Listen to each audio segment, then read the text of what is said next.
Ushbu loyiha Sayxunobod tajribasi asosida Mikrokredit bank aksiyadorlik tijorat banki, Toshkent viloyati Piskent bank xizmatlari markazi hamda Toshkent viloyati Piskent tumani Oqtepa mahalla fuqarolar yig'inida joylashgan 1992 sonli konturga bo'lib,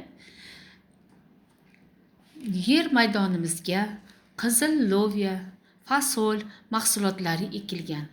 Maydon hajmi 15 gektar bo'lib, ya'ni uzunligi 515, bo'yi esa 231 metrni tashkil etadi. Maydonda ekinlarimiz zamonaviy agrotexnik tadbirlar bilan parvarish qilinmoqda.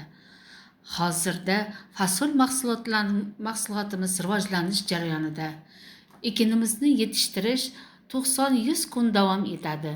Bu jarayonda ekin sug'oriladi va mineral o'g'itlar bilan oziqlantiriladi. Loyihamizga 35 nafar dehqon xo'jaliklari biriktirilgan bo'lib, har bir dehqon uchun 30 sotikdan yer maydoni to'g'ri keladi. Ushbu loyihani samarali amalga oshirish uchun Nurmatov Ahadjon fermer xo'jaligi biriktirilgan. Loyiha bo'yicha har bir gektardan 2 tonna, umumiy miqdorda 21 tonna hosil olish rejalashtirilgan. Kelajakda ekin maydonlariga yanada daromadli mahsulotlar ekish rejalashtirilmoqda.